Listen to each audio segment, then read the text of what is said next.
about to put the window in. Now with these windows, what we learned, but at the bottom of these windows is tabs. So I guess if you got maybe a smaller window, you can actually cut this tab down. You can actually adjust it to whatever height it is. So you see this lip right here, I actually cut, I probably cut off like 3/8 of this little tab right here. Now it should fit perfectly fine.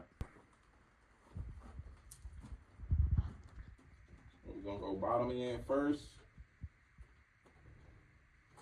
Damn, look at that. Perfect fit. Now we done. No, I'm just playing. Next thing we're gonna need is some shims so we can screw the window up. Got a couple shims here. That's just to have something to screw in so it won't warp as you screwing it. Sometimes I don't even think you really need shims, but we got the shim in there now. I'm about to screw it. Some windows might come with a screw. These didn't come with screws for some reason. They usually be taped on the window, but these didn't come with them. But if you come over here and look up in there, you got a hole here. And then the next hole up there, that's where you put your screws at so it won't interfere with the sliding of the window and these little mechanisms and stuff. Handy dandy, real big case. Courtesy of Ray, because this is hers. You know, lost on his arm and he's still mine. I'll get you a new one. One day. You mean you would get you a new one? Excuses. Now I gotta watch you because you're gonna be like, oh, I got you this when really it'd be backup. All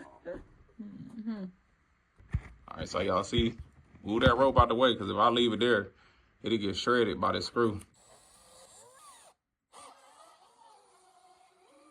So you want to put it in there, but you don't want it to be pulling the window.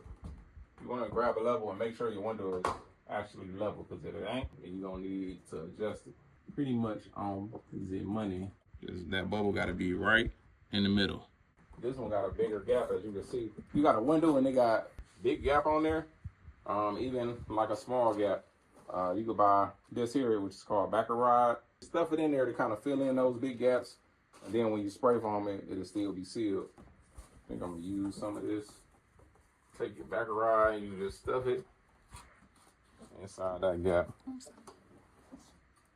This is like insulation too. Just so you won't have to use so much foam too. Even though I don't really care, I'm gonna foam this boy up. Another reason this good too, because since we got storm windows on the outside, when we spray foam it, we don't want foam to go outside and be poking out there. This is gonna be hard to get to it. I'll put in a couple bottom screws. Want to make sure your windows are sliding freely and it ain't like hugging, because if you got these shims in too tight, it can squeeze the window in, or if you screwing it too tight, it might throw it out of whack and it'll be hard to slide up and down. We just want to make those nice and smooth.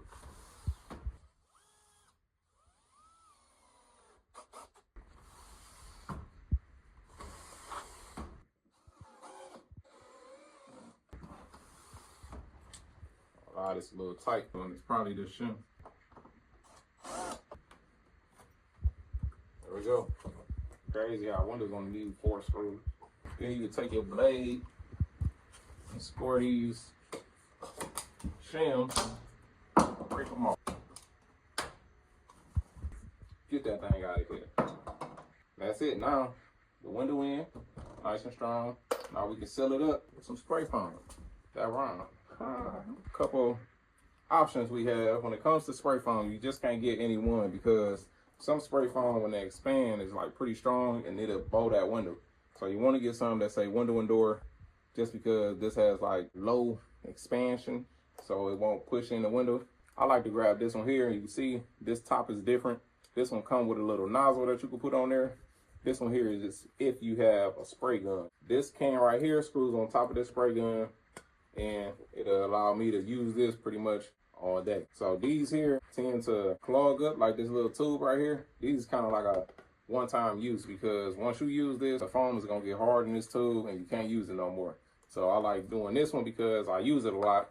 Some of y'all might just be installing it in your house and you might not need it, but sure, if you working with this stuff all the time, just get you a gun, because it'll save you time. And if you don't use all this can, you can use it later.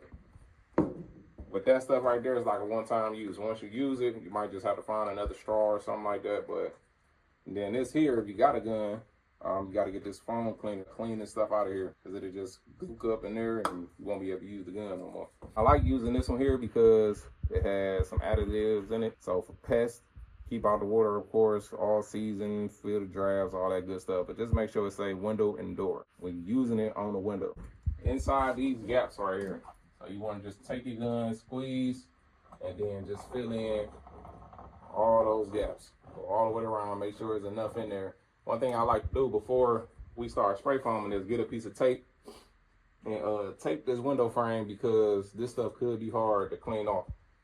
And sometimes it can go a little bit everywhere. So I like to get a piece of painter's tape, tape around the window frame, because we had issues before. But after you spray foam, you can just peel off that tape and you won't have all that stuff stuck on your window. But that's about it. After you spray foam, you good to go. Shave off the excess. Now you got a nice brand new window, and it's sealed from the outside air.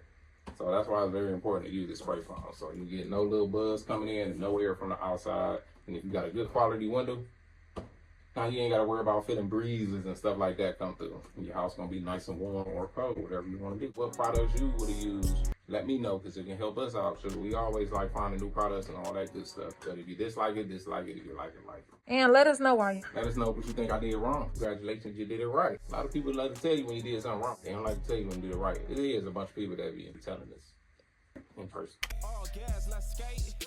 Can't find the break. If you ain't about your paper, we can't relate. Can't let off the gas. They say I'm moving too fast.